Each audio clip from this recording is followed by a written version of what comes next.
Kalau saudara-saudara telah memuji-muji Tuhan, memuliakan nama Tuhan, kemudian kita imani dan yakini bahwa apa yang kita nyanyikan dan pujikan adalah benar-benar akan terjadi. Ini loh saudara, kalau Pak Prayogo sebagai dokter, dia berani mengatakan kepada saudara-saudara dan menyaksikan bahwa di dalam Yesus ada keselamatan, kedamaian, dan kesehatan. Itu ada risikonya enggak? Hah? Ada. Dokter, tidak ada orang sakit, makan apa?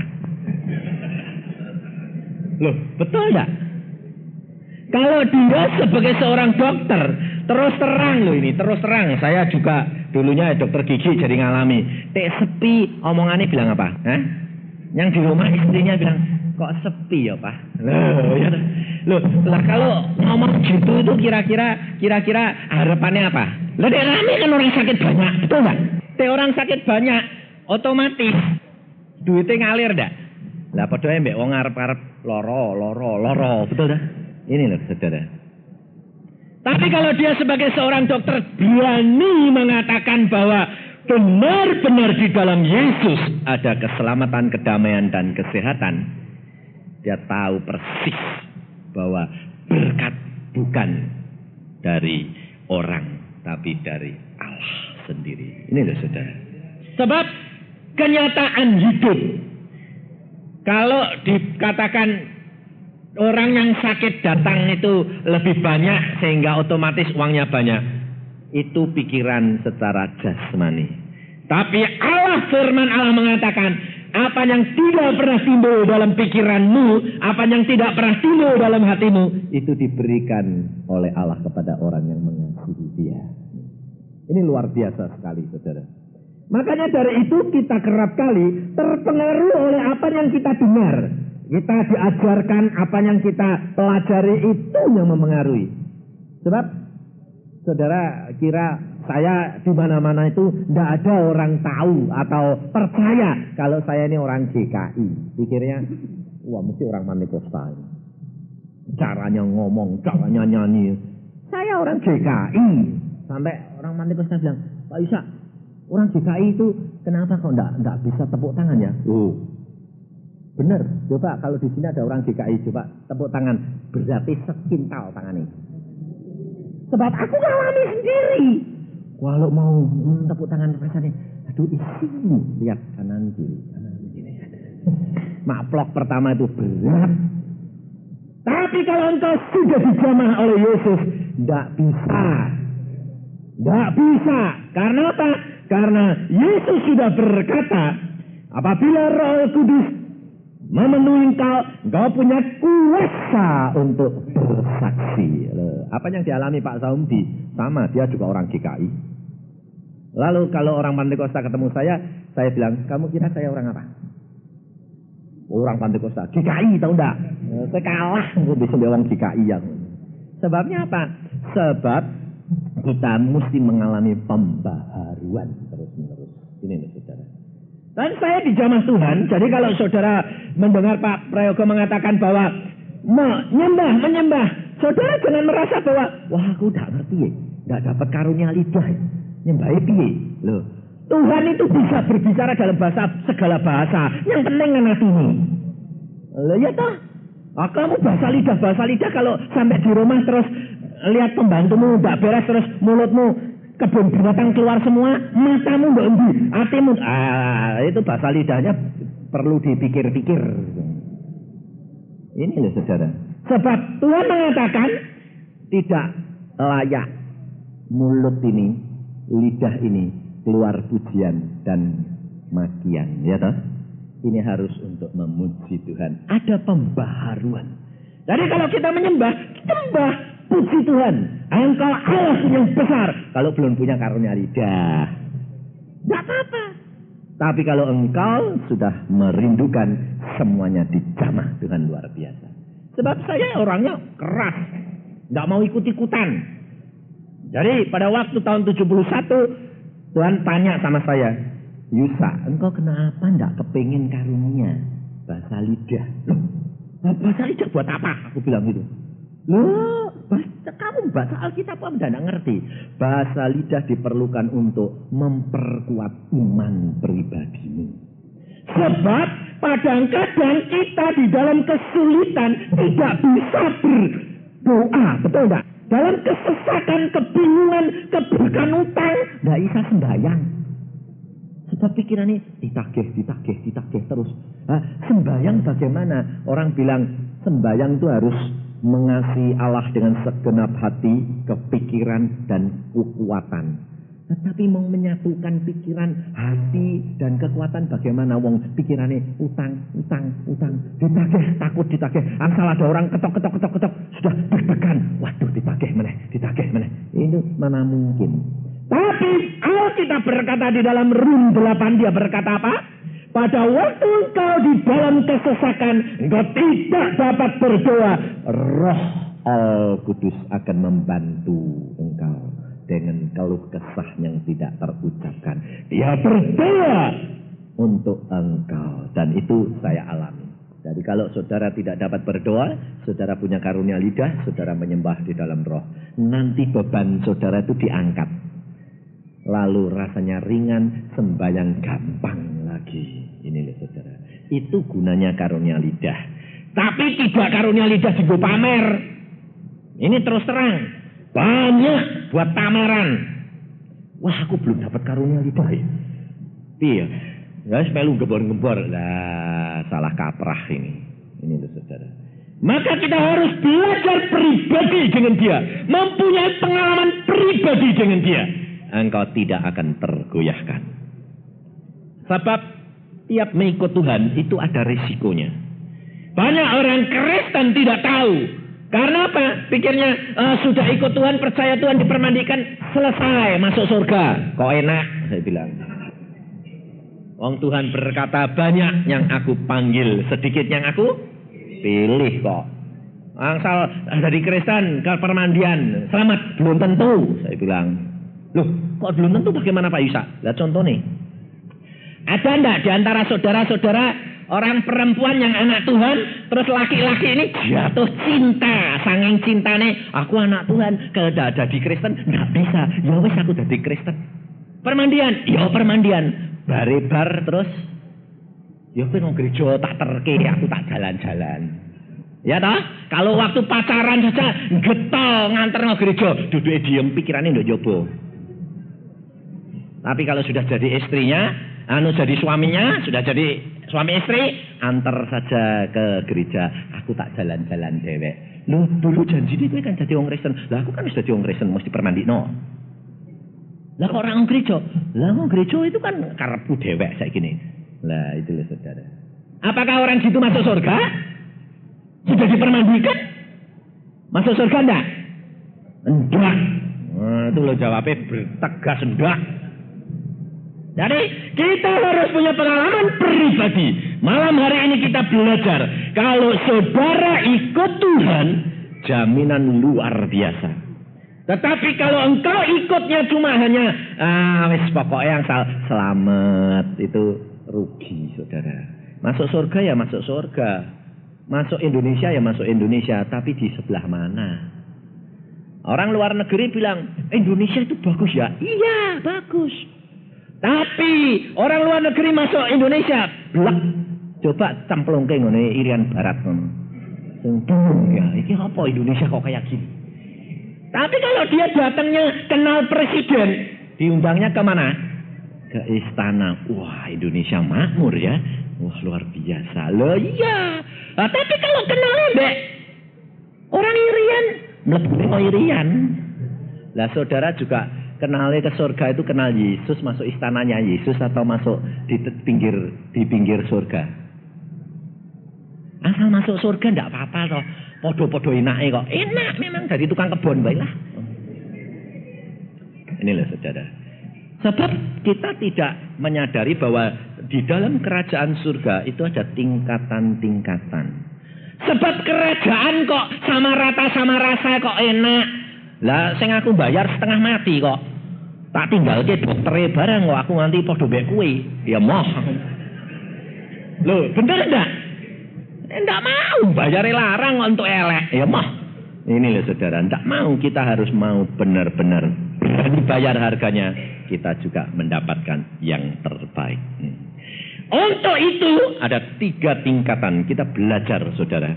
Kalau engkau mau menduduki berhasil dalam bisnismen, dalam karyamu, dalam studimu, dalam rumah tanggamu, semuanya Tuhan pelajari pada kita. Alkitab ini buku pinter. Tapi orang tuh punya buku pinter tapi tidak mau belajar. Ini orang Kristen rugi luar biasa. Buku pinter sungguhan. Segala ada. Dari mulai belum lahir sampai nanti mati. Komplit. Sebabnya hidup ini sudah ditunjukkan semua oleh Allah. Apa yang ditulis? Ini ya dan amin. Kita belajar terhadap orang yang dikasihi Tuhan. Daud. Mengapa Daud dicinta Tuhan? Dan bagaimana Tuhan memproses Daud menjadi seorang yang berhasil. Nah, kita harus belajar karena Alkitab ini diberikan supaya kita belajar bagaimana berhasil menjadi seorang anak Tuhan. Maupun karyawan, maupun pengusaha, maupun mendirikan rumah tangga, keberhasilan harus ada 3 tingkatan. Dalam 1 Samuel 16 yang pertama, ayat yang ke-12 dan 13. Hanya 2 ayat saja lebih dahulu. Ini tingkat pertama. Pengenalan kita akan Allah. 1 Samuel 16 ayat 12 dan 13. Kemudian disuruhnyalah menjemput dia. Ia kemerah-merahan, matanya indah dan parasnya elok. Lalu Tuhan berfirman, bangkitlah, urapilah dia, sebab inilah dia. Samuel mengambil tabung tanduk yang berisi minyak itu dan mengurapi Daud di tengah-tengah saudara-saudaranya. Sejak hari itu dan seterusnya berkuasalah roh Tuhan atas Daud. Lalu berangkatlah Samuel menuju Rama. Mari kita berdoa. Tuhan, firman-Mu sudah hamba bacakan, sekarang Kau berkarya di dalam diri anak-anak-Mu pada malam hari ini. Karena tidak ada yang tidak Engkau pilih malam hari ini untuk menjadi anak Tuhan yang sukses. Karena Engkau punya rencana di dalam kehidupan kami. Tapi berilah kami mengerti dan target yang Engkau berikan kepada kami supaya kami tiap-tiap pribadi dapat mencapainya. Karena kami tahu rencana-Mu adalah indah di dalam kehidupan kami. Dalam nama Tuhan Yesus, Engkau Tuhan Roh Kudus, Engkau berkarya dengan bebas dan Engkau berhak melakukan semuanya ini. Amin. Kalau saudara perhatikan, Daud pada waktu dilantik, saya tidak akan berbicara perkara dia muda karena ini campuran orang tua. Jadi pada waktu dia dilantik oleh Samuel menjadi apa? Raja. Dan pada waktu dia dilantik, maka saat itu roh Allah berkuasa dalam dirinya siapa? Daud. Apakah pada saat itu terus Daud jadi raja? Hah? Tidak. Apakah Daud pada saat itu dia menempati kedudukan raja? Tidak. Itu adalah iman di mana dia mulai percaya dipilih oleh Allah. Maka dia dipilih oleh Allah, diurapi, dan saat itu roh Allah ada di dalam dia. Ini saudara. Ini keadaan sama dengan kita. Kenapa kita bisa menjadi orang Kristen? Bukan saudara yang memilih Yesus. Yesus yang memilih saudara. Saudara dipilih, dipanggil, diundang, dilantik menjadi orang Kristen. Sejak saat itu engkau mengaku Yesus sebagai Tuhan dan Juru Selamat, engkau dipermandikan, roh Allah tinggal di dalammu. Ini loh saudara. Saya kerap kali ditanya, loh, wah kok ada baptisan roh? Kalau gitu orang Kristen itu yang sudah dibaptis itu tidak punya Roh Kudus. Punya, saya berkata, punya. Karena Alkitab yang berkata, di mana engkau mengaku Yesus Kristus sebagai Tuhan dan Juru Selamat, maka Roh Al-Kudus akan masuk dalam hatimu. Dan sejak itu berkuasa. Tetapi tidak jaminan engkau sudah mengenal akan Yesus. Tidak menjamin bahwa engkau sudah menduduki menjadi anak-anak raja. Engkau dilantik menjadi raja, menjadi anak raja. Daud dilantik menjadi raja, tapi belum menduduki kedudukan raja. Betul enggak? Ini. Jadi kita perhatikan, kita menjadi orang Kristen, tahap yang pertama, kita dilantik menjadi anak-anak Yesus Kristus Raja. Tetapi belum tentu engkau mendudukinya. Karena tergantung daripada engkau sendiri. Daud pada waktu dia dilantik, setelah dilantik, Allah berkuasa dalam dirinya. Daud kembali lagi menjadi gembala. Di dalam dia mengembalakan, Allah memproses dia. Sebab dia bakal jadi raja, dia bakal mesti menghadapi peperangan, dia dilatih oleh Allah untuk berperang. Makanya di dalam Mazmur dia berkata apa? Allah melatih aku tanganku untuk berperang. Tetapi pertama kali latihan Allah kepada Daud melalui apa? Dia ditemukan di dalam pengembalaan. Tidak perang sama orang, perangnya sama binatang. Ada singa mau menerkam kambingnya, nah dia mengalahkan singa. Ada biruang, dia mengalahkan biruang. Loh, ini loh saudara. Latihan demi latihan yang diberikan oleh Allah, ini ada maksud daripada Allah. Demikian juga saudara menjadi orang Kristen pertama, saudara dilatih. Lalu saudara bilang, mana jadi orang Kristen ya, tidak ada apa-apa gini kok. Ini saudara sedang dilatih, tergantung daripada ketekunan diri saudara. Dan di dalam latihan itu, setelah Daud memenangkan itu, dia naik. Ada waktu dia disuruh oleh ayahnya, tilik kakak-kakaknya pergi perang, ketemu Goliat, dia mulai dia roh Allah sudah ada, dia berani karena Allah sudah melihat bahwa Daud sudah mempunyai kemampuan untuk mulai bertanding dengan manusia lawannya. Dan pada waktu dia menghadapi Goliat, dia berkata apa? Kenapa orang itu berani menghina Allah kita? Lalu kakaknya bilang, kamu anak kecil turut-turut. Dan pada waktu dia menghadap kepada Saul, dia diberi pakaian perang, tidak bisa jalan. Dia bilang, wah tidak bisa aku jalan, kasih pedang. Lah tidak pernah pegang pedang. Pegangannya ketepel. Bayangin. Tapi Allah sudah tahu bahwa dia punya kemampuan. Maka Samudi tadi bilang apa? Allah memberikan kuasa kepada dia, tempel tangannya, sembahyang sembuh. Kenapa saudara tidak melakukan hal itu sendiri? Karena Allah sedang mendidik saudara untuk bertindak. Belajar iman dan percaya melakukan firman, itu lakukan di dalam diri saudara, di dalam anak saudara, istri saudara, suami saudara. Lakukan, sakit, tumbangin tangan. Sesuai dengan firmanmu, dalam nama Tuhan Yesus, sembuh. Loh, gitu. Tapi saudara bilang apa? Kok tidak waras ya? Loh, kok tidak waras? Loh, itu iman. Iman itu percaya akan sesuatu yang tidak kelihatan.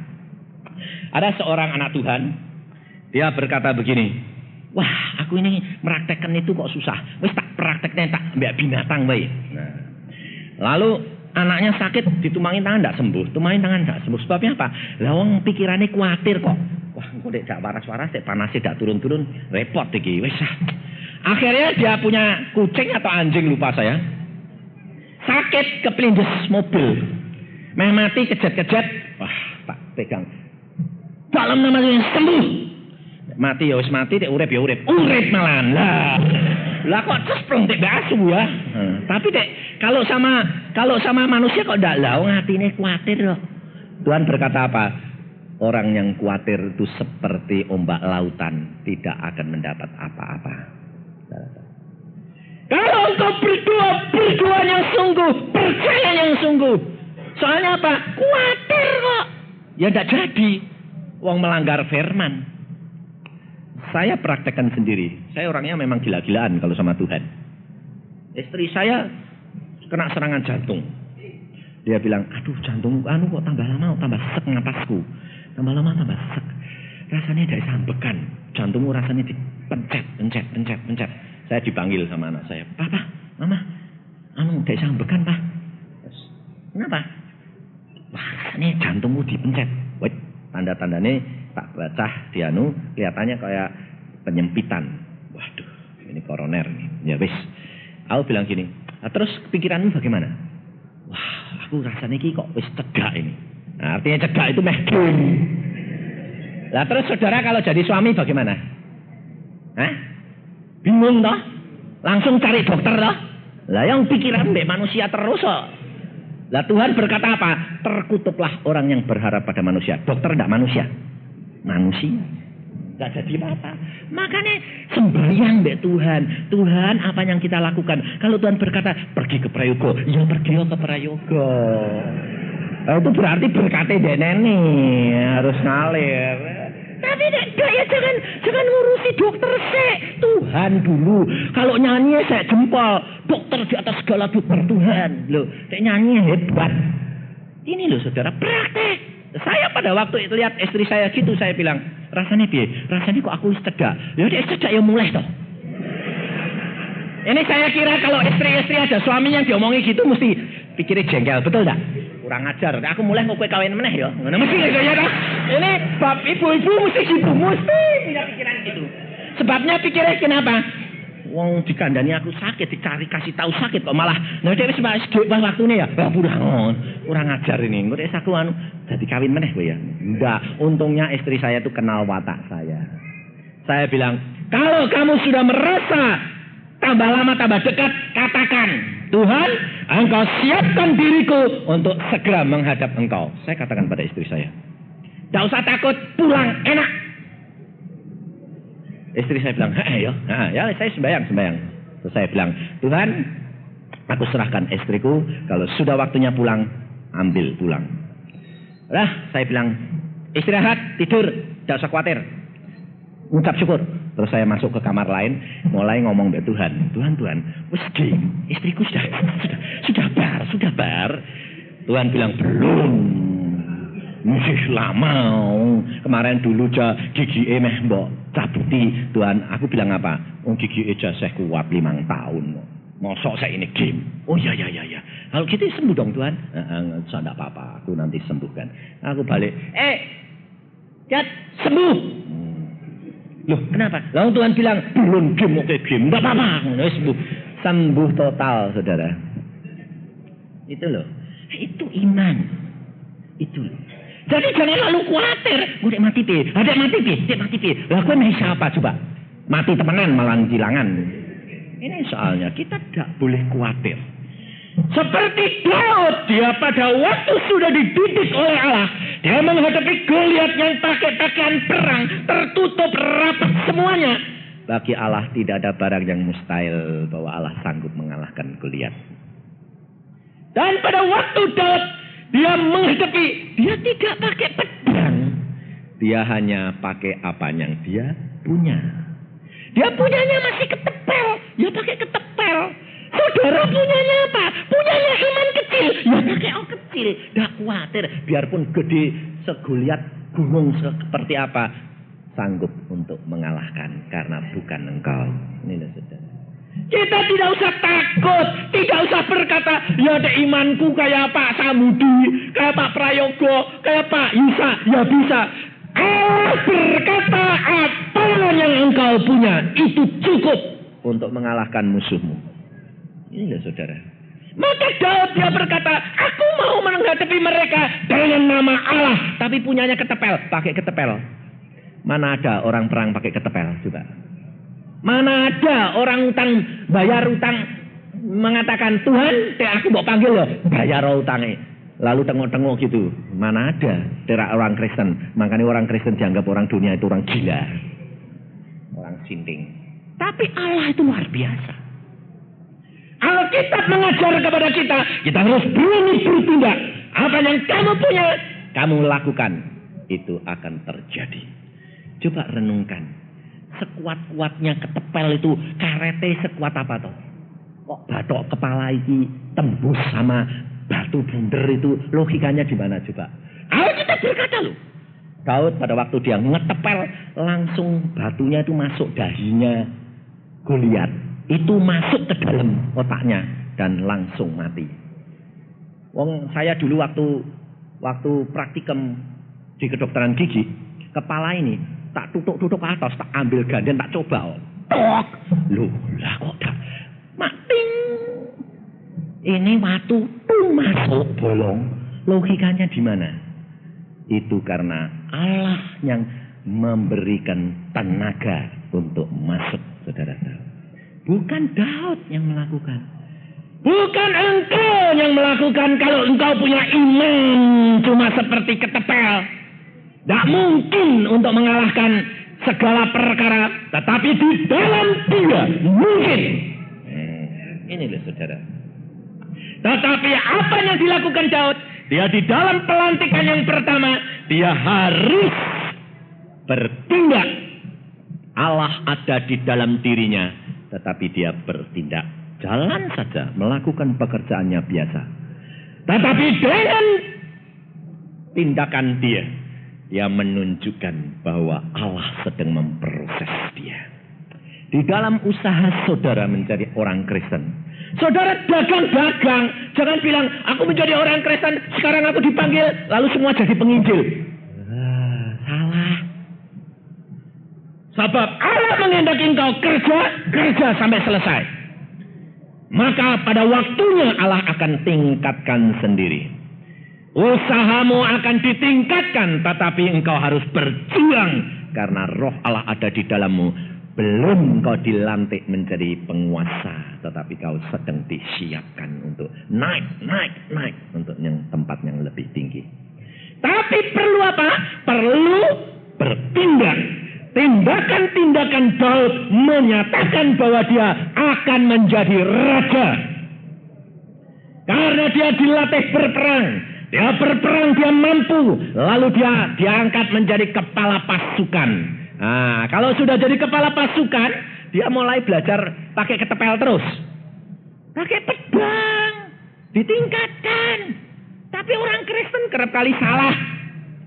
Sekali dia mengatakan dalam nama Tuhan Yesus sembuh, lalu itu terus digunakan, tidak naik tingkat imannya. Tidak sembuh.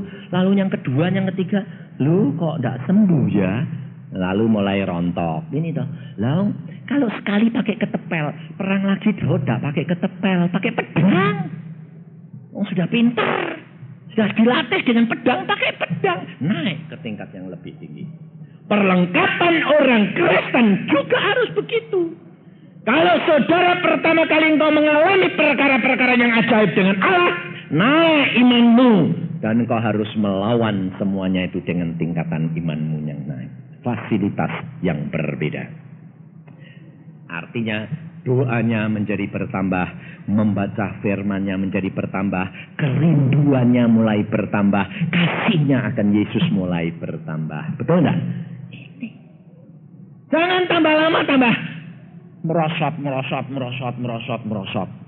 Karena pikirnya, oh dengan ketepel saja menang, tidak usah nggak pedang, ketepel terus. Nah, akhirnya kalah. Ini saudara. Dan setelah dia menang, dia belajar. Lalu saudara tahu, di situ mulai ada pengikut-pengikutnya. Pengikut-pengikut Daud, karena apa ada pengikutnya? Karena dia menunjukkan kemanapun Daud pergi, dia mendapatkan kemenangan. Nah, itu kesaksian, jangan melalui mulut. Kalau mulut itu bukan kesaksian, tapi pemberitaan. Kesaksian harus dialami, orang lain melihat, maka dia akan bertanya, kenapa kamu berubah begitu? Nah, baru cerita, karena Yesus yang mengubah aku sedemikian rupa. Ini saudara. Hidup kekristenan harus ada 3 tingkatan. Tingkatan yang pertama adalah menjadi orang Kristen pertama. Setelah itu dia harus bertindak. Menyatakan pemrosesan Allah itu nyata di dalam dirinya. Sehingga dia mendapatkan pengikut-pengikut orang-orang yang bertobat. Kalau saudara menjadi orang Kristen sudah 10 tahun, 5 tahun, 15 tahun. Belum pernah bersaksi dan mendapatkan jiwa-jiwa. Perlu dipertanyakan. Tidak pernah melakukan kehendak Allah. Ibu saya berkata, oh itu watakmu kok aneh, wangil, keras. Kalau sudah punya maksud tidak bisa dibantah. Makanya saya bilang sama ibu saya dulu, aku tidak mau kawin. No. Kenapa saya tidak mau kawin? Tidak ada orang perempuan yang sanggup sama saya. Nah, kenapa gitu? Wah, aku tidak isau. Orang perempuan itu tidak mau nurut, tidak jadi. Aku kawin cerai, percuma. Lah terus aku tidak mau kawin. Tidak mau jadi anak Tuhan. Sebabnya kalau jadi anak Tuhan tidak boleh kawin lebih dari satu. Nah terus, aku punya istri nanti seperti Daud 300. Lulah, itu perbuatan apa? Ya ben. Hidup relek enak. Hidup di dunia itu harus dinikmati. Masuk neraka. Masuk neraka sisan kebenaran. Dongko dok neraka, dok dunia, dok neraka aku men. Tapi kalau Allah jangkau tidak bisa, saudara.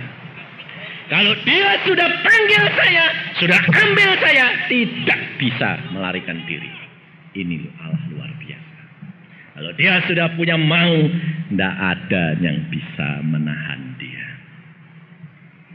Maka pada waktu aku dijangkau Tuhan, istri saya, pacar saya itu bilang apa? Aduh, rasanya aku tidak kuat jadi pacarmu. Kenapa tak? Tidak kuat. Wah itu, waduh, sinis, keras, dibantah sedikit, marah, tinggal, janjian telat sedikit, out. Saya kalau janjian sama istri saya bilang, jam 5 tampil ya. Ya. Jam 5 tepat aku di depan rumah dia. Saya ketok. Mana psikiat? Bilang suruh nunggu sebentar. Tak tinggal. Tak tinggal. Lalu lain kali ketemu. Lu kok buat tinggal tuh gitu. Aku sudah toto sampai suwi. Lah janjian jam 5. Ngenteni semenit aja kok enggak mau. Tepat harus sudah korek. Tidak. Nih. Saudara tahu. Tapi saya juga tidak mau terlambat. Orangnya gitu. Tidak mau datang lebih cepat. Tidak mau. Kalau saya datang ke tempat dia lebih kurang 5 menit, saya jalan-jalan di luar. Orang kayak orang sinding juga. Tak pikir-pikir sekarang kayak orang sinding saya. Jadi naik sepeda motor itu saya mutar sampai tak pas. Jam 5 tak persis di depan pintu. Tok. Nah, itu loh saudara. Saya kerasnya luar biasa. Tapi toh kalau Tuhan sudah mengendaki semuanya itu luar biasa. Diubah Allah demikian rupa sehingga saya bisa mengasihi dia. Tapi perjuangan istri saya itu tidak sia-sia. Saudara tahu, luar biasa. Dia tidak pernah membantah, tapi dia berdoa. Tuhan, Engkau berikan suami, dia akan Engkau berikan yang terbaik. Diimani yang terbaik dan itu mesti baik. Dan saudara tahu, Allah luar biasa. Pada waktu saya makan setelah menikah sama dia 6 bulan, saya masih keras. Kalau dia minta apa-apa, oh jangan tanya. Dan pada waktu itu dia sudah mulai mengandung. Udah kawin 6 bulan tuh dia udah ada isinya, mulai ada isinya, mintanya aneh-aneh. Jadi saya bilang, gak usah aneh-aneh. Dia diam sama air mata. Tapi saat itu Tuhan jamah saya. Jam 1 siang saya jalan-jalan.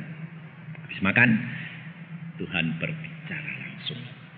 Dia berkata begini. Mulai hari ini, engkau menjadi orang Kristen yang benar. Saya bilang, Bapak yang ngomong ini. Saya cari-cari, tidak ada. Terus saya bilang, Tuhan, kalau ini engkau yang bicara sekali lagi. Yang ngomong, hari ini engkau baru menjadi orang Kristen yang benar. Saya bilang, yang benar dong Tuhan.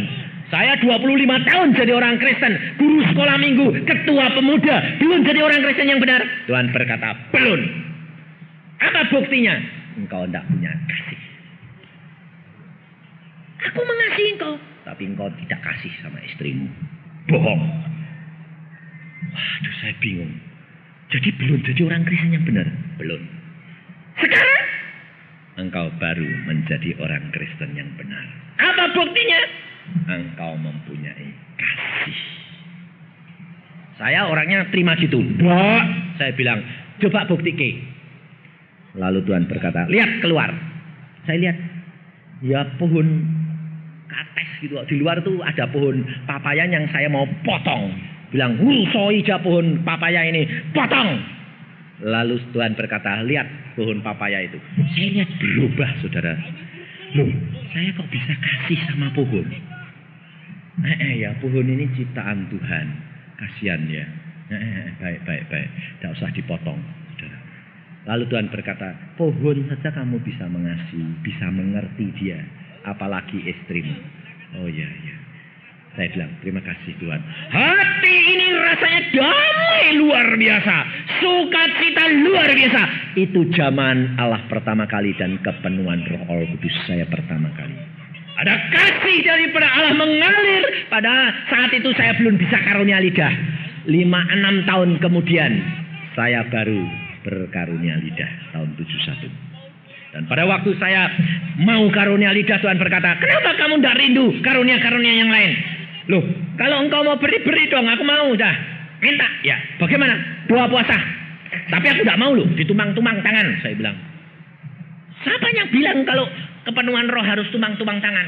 Loh, biasanya di gereja Pantekosta itu, siapa yang mau kepenuhan roh? Maju depan, tumang tangan. Tidak ada agen Roh Kudus itu, tidak ada. Tidak ada agen. Agen itu penyalur, itu tidak ada. Roh Kudus bertindak asli. Kalau dia mau kasih, kasih. Biarpun ditumang tangan per puluhan kalian, 10 kali, tidak akan anu. Lah istri saya itu orang Pantekosta kok. Tapi belum punya karunia lidah. Karena apa? Ya saya bilang, wih sudah punya karunia lidah? Belum. Loh, gereja udah ada. Ada. Lah kok tidak maju? Maju puluhan kali. Ya sudah diuyak-uyak, tapi tidak tahu isa. Lah mungkin gue kurang anu. Kurang aku sudah suruh apa ya, aku turut kok. Tapi belum isa. Oh, kalau gitu memang anugerah Tuhan ini ajaib. Pribadi dia itu tidak bisa di agen-ageni, tidak mau, tidak ada agen dia. Terus Tuhan berkata, 2 puasa sama istrimu, aku akan penuh berikan apa yang aku punya. Saya 2 puasa sama istri saya, 3 hari 3 malam, tapi ya, bukan 3 hari 3 malam, 3 hari malamnya makan. Hanya kalau pagi jam 6 sampai jam 6 gitu loh. Tidak makan, tidak minum. Jadi tetap kerja tapi tidak makan, tidak minum. Banyak berdoa, baca Alkitab, ngantar sekolah ya ngantar, kerja ya kerja. Tapi tidak makan, tidak minum. Hari ketiga Tuhan berkata, masuk kamar, kunci, berdoa, aku akan jamah engkau. Saya dengan istri saya bayang terus. Pertama kali saudara tahu, tangan saya ini kena setrum. Saya bilang, ini apa? Ini apa? Buka mata, dek. Sembayangan merem. Sing ngajari sembayang merem siapa toh? Saudara kalau sembayang otomatis tutup mata enggak? Iya toh? Siapa sing ngajari? Loh, ajar dari mana coba? Dek sembayang mesti merem, siapa sing ngajari coba? Sing ngajari siapa? Enggak ada Alkitab dek sembayang mesti merem. Ada enggak? Ada enggak, Pak?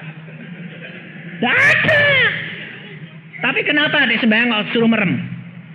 Sebabnya zaman dulu itu pendetanya tidak ada pendeta perempuan, betul tidak? Pendetanya itu laki-laki. Laki-laki mata keranjang. Tek sembayang matanya melak-melak delok itu wah bingung, tidak bisa konsentrasi. Jadi merem. Lah saudara orang lihat pendetanya merem, ya merem. Nah ya, tapi tidak ada yang ngajari merem itu, tidak ada. Sebarang merem. Ini loh saudara. Maka pada waktu itu saya berdoa, tangan ini dijamah luar biasa strum. Saya buka mata model saya, orangnya rasional. Saya bilang, setrum ganti. Cari, tidak ada. Saya bilang, apa sih ini? Saya bilang, apa ini Tuhan? Ini apa-apaan? Saya bilang, saya tidak mau aneh-aneh. Gini aku bilang, tidak bisa saudara, terus berjalan kayak setrum ribuan watt. Tangan gini terus. Dalam nama Yesus, piji, tidak mau piji. Terus yang paling repot di mulut. Gigi saya itu tok. Lah aku dokter gigi tahu. Waduh, jebol kabeh ini nanti. Aku bilang gitu, wah buka mulut. Malah karena buka mulut, lidahnya bergerak sendiri. Keluar bahasa lidah yang aneh. Dan pada waktu saya keluar bahasa lidah yang aneh, istri saya nangis teriak-teriak. Kenapa? Iri. Tuhan, kok gak ada? Kenapa suamiku mau kasih aku enggak?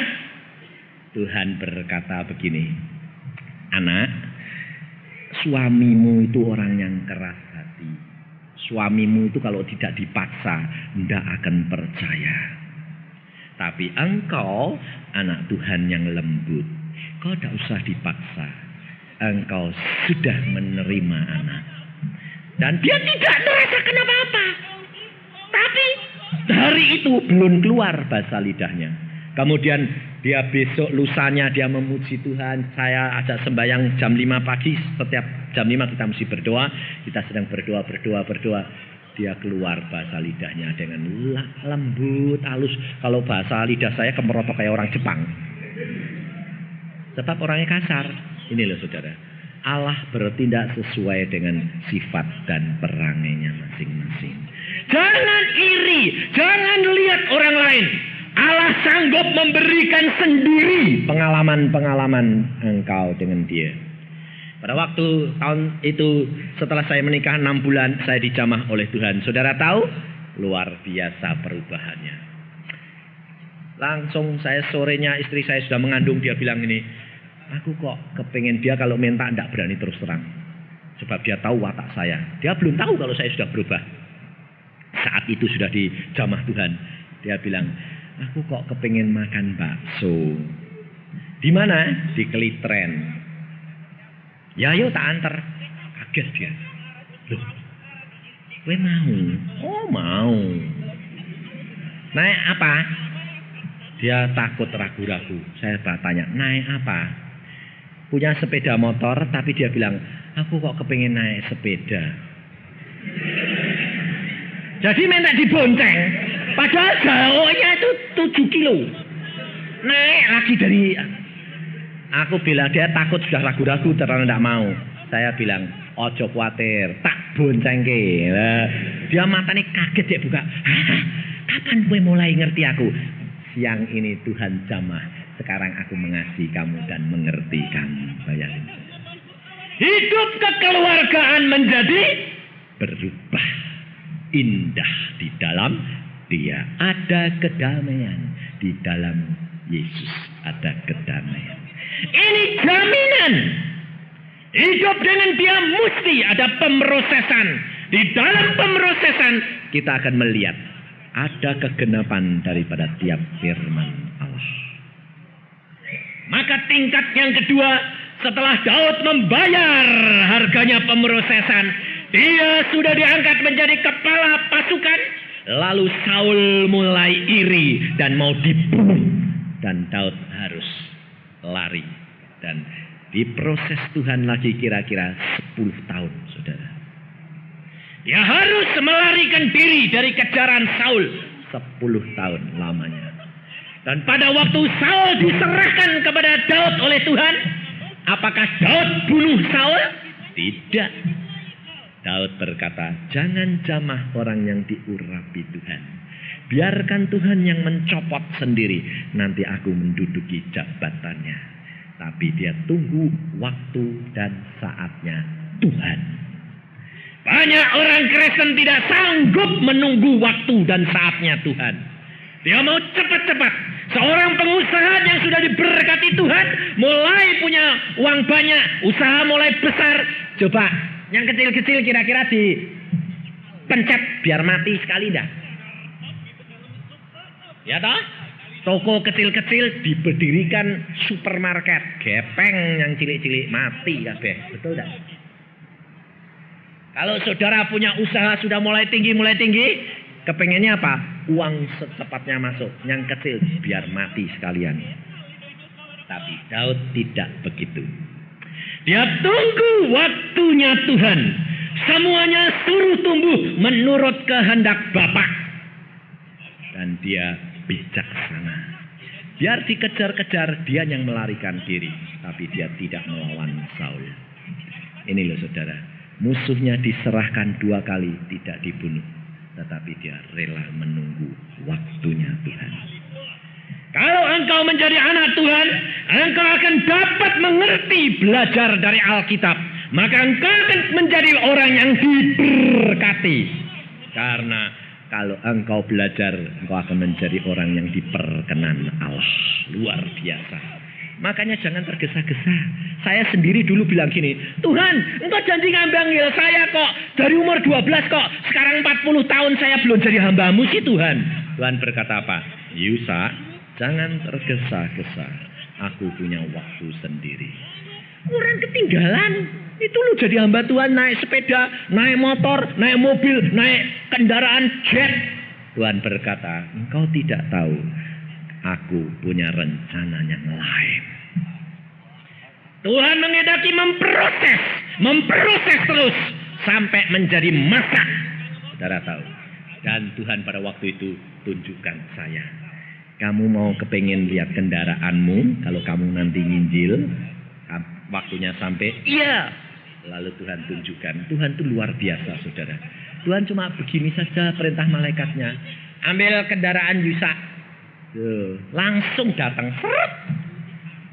Datang kendaraannya, ternyata kok berdiri. Saya bilang, ini apa kendaraan kok berdiri? Kalau kendaraan kan semua begini. Saya lihat hamba Tuhan an menginjil pakai sepeda, jalan kaki, naik mobil, pakai jet, pakai Concorde. Saya bilang, Tuhan itu yang pakai Concorde. Wah, aku ya ketinggalan. Tuhan berkata, jangan membatasi kuasa Allah. Mana kendaraanku? Lihat. Lah kendaraan kok berdiri gini, ini apa? Aku bilang gitu. Lalu Tuhan berkata, kamu tahu ini roket. Langsung Tuhan bilang, jalankan. Wah. Lalu Tuhan berkata, engkau tahu aku didik engkau, aku proses engkau lain daripada yang lain. Kenapa? Karena mereka pakai jet, pakai segala, pakai Concorde, mereka tidak dapat lepas daya tarik bumi. Muter-muter tetap di bumi. Tapi roket bisa tembus daya tarik bumi, bisa kembali sesuka Anda. Wah, saya bilang, jadi maksudnya apa Tuhan? Engkau lepas dari ikatan-ikatan duniawi. Ini loh saudara. Dari keuangan, dari kebanggaan, dari seks. 3, tahta, wanita, dan harta. Oh ya, saya tahu. Ini saudara. Kalau engkau tidak mau tunggu waktu dan saatnya Tuhan berkata, oke, kamu mau pilih sendiri, boleh. Tapi engkau rugi. Pemrosesan belum selesai. Engkau dahului kehendak Dia. Engkau akan hidup penuh dengan perjuangan, saudara. Maka pada waktu Tuhan panggil, saya mengatakan, baik, aku tunggu waktumu Tuhan. Pada waktu Tuhan panggil, dan saya tidak pernah menjadi penginjil menawarkan diri. Saya mau datang ke kota ini, tolong carikan pelayanan. Tidak. Saya berkata, Tuhan, engkau yang panggil aku, engkau yang sediakan pelayanan. Kalau tidak, aku tidak melayani, aku tetap tinggal di rumah. Luwih enak nunggoni bojone ya. Saya itu orangnya gitu, tidak peduli saya. Dan Tuhan mengatakan, aku yang perintah untuk minta kepadamu. Setiap permintaan saya mesti doakan dulu. Tuhan, ini aku harus layani enggak? Kalau Tuhan bilang, tidak usah layani, tidak tak layani. Tidak peduli saya. Saya orangnya tidak peduli. Ini loh saudara. Saya hanya mengabdi kepada Dia. Dan hanya kepada Dia. Selama mengabdi kepada Dia, segalanya dicukupi luar biasa. Dan kalau saudara tahu, kadang-kadang Tuhan berkata apa? Yosa, diam diri di rumah. Berapa lama Tuhan? 3 minggu. Tidak usah keluar. Saya di rumah, tidak ngelayani. Saudara. Berdoa, puasa, banyak membaca firman Tuhan. Berdoa dengan Dia. Istri saya tanya, kau tidak melayani? Tidak. Suruh nunggoni kue, lumayan. Lah terus kebutuhan keluarga apa? Tuhan akan cukupi. Caranya tidak tahu. Urusannya Dia. Tiap bulan tercukupi. Tidak pernah kekurangan. Ini saudara. Padahal kebutuhan saya minimal 1,5 juta 1 bulan. Siapa pendeta siapa yang gajinya 1,5 juta? Tidak ada. Nah, bangkrut gerejone kan bayari 1,5 juta. Ini loh saudara. Tapi Allah itu luar biasa. Maka di dalam tingkatan Daud yang kedua, dia dilantik lagi. Loh, ini loh. Sudah dilantik menjadi raja, kenapa harus dilantik lagi? Ini kerap kali orang Kristen tidak ngerti. Ya pada waktu sudah dikejar-kejar Saul, Saul pada waktu sudah mati, Daud dilantik lagi oleh orang Yehuda. Kelompok Yehuda melantik Daud menjadi raja mereka. Sudah punya kelompok yang setia kepada Dia. Hasil pemrosesan, kesaksian-kesaksian hidup Daud, orang akan datang sendiri. Saudara, luar biasa Alkitab. ini mengajar kita. Kalau engkau menjadi orang Kristen, engkau sudah menjadi percaya, engkau diproses, Allah ada di dalam dirimu, engkau menjadi saksinya, engkau akan membawa jiwa-jiwa, engkau akan mendapatkan urapan yang kedua, kepenuhan Roh Kudus. Itu beda sama ada Roh Kudus, ada kepenuhan urapan Roh Kudus yang kedua. Hidupmu akan berubah. Engkau akan menikmati, sudah menduduki suatu kedudukan menjadi kenyataan, tapi belum sempurna. Daud menjadi raja, tapi bagian orang Yehuda saja, belum seluruh Israel. Setelah dia menduduki itu, dia menyatakan dirinya dengan bijaksana, dia menyatakan dalam peperangan selalu menang, baru orang Israel datang kepada dia, mengangkat dia, dilantik lagi menjadi raja untuk ketiga kalinya. Baru ketiga kalinya dia menjadi sempurna di hadapan bangsanya, seluruhnya di bawah perintah dia. Ini loh saudara. Maka kalau engkau sudah mencapai tingkatan yang ketiga, engkau akan menjadi orang yang berkuasa. Usahamu akan mencapai kesempurnaan, tingkat yang tinggi. Tetapi hati-hati. Harus mesti waspada, mawas diri. Kalau tidak, engkau akan gugur seperti Daud. Daud pada waktu dia sudah berhasil menjadi raja orang Israel, dia mendirikan istana yang bertingkat. Betul lah? Saudara, kalau orang-orang kaya itu rumahnya bertingkat enggak? Bertingkat. Kenapa? Bertingkat supaya pandangannya lebih luas. Betul tak? Terus kebanggaan mulai ada. Lihatnya dari atas gini loh. Kalau dulu enggak punya apa-apa, lihatnya ke bawah. Betul tak? Kalau sudah mulai tinggi, mulai berhasil, lihatnya gini tuh. Daud mulai diangkat tinggi-tinggi, mulai makmur. Matanya lihat gini, Betseba mandi. Ambil dia. Itu istri panglimamu. Ambil dia. Istrinya direbut. Panglimanya disuruh bunuh. Dengan lawan, bayangin saudara. Kalau engkau jadi pengusaha sudah berhasil, engkau sudah naik, punya kedudukan tinggi, mulai lihat orang dari atas. Tidak lihat istrinya lagi. Istrinya di samping tidak kelihatan, kelihatannya gini. Tidak pernah gini. Ketarik sama orang, kecantol. Betseba baru. Nah, kalau sudah gitu berantakan enggak? Berantakan rumah tangga saudara. Maka dari itu kita harus waspada. Sebab 3 perkara tahta wanita dan harta ini berbahaya luar biasa. Tapi di sini banyak wanita pikirnya kapok kowe ya, laki-laki dicuci maki hari ini ya. Tapi jangan kira zaman sekarang wanita-wanita jatuh cinta banyak. Mak-mak jatuh cinta sama cucuke banyak. Jangan kira. Sebab zaman ini zaman luar biasa gilanya. Orang akan dirangsang oleh segala perkara yang jahat. Wanita-wanita kalau sudah kaya, uangnya sudah banyak, lihatnya apa? Dia tidak jatuh cinta sama wanita, enggak. Sudah tambah tua. Tapi apa? Harta. Lihat yang kelip-kelip loh. Ya dah, mulai tren tap. Nah ini, itu harta, wanita dan tahta, kebanggaan. Kesombongan.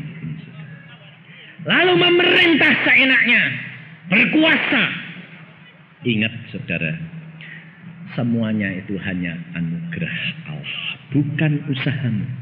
Tetapi karena engkau melekat kepada Allah, Allah memberikan dan mengaruniakan kepadamu. Engkau harus mengucap syukur kepada Dia. Maka di dalam Dia engkau akan diangkat tinggi-tinggi. Naik menjadi sempurna. Karena Allah berkata, hendaklah engkau sempurna. Karena Bapakmu sempurna adanya. jaminan menjadi anak Tuhan dalam 3 tingkatan, menjadi kesempurnaan di dalam Dia, rohani dan jasmani, kedamaian, keselamatan, kesehatan, dan keberkatan, semuanya diberikan bagi orang yang mengasihi Dia. Amin.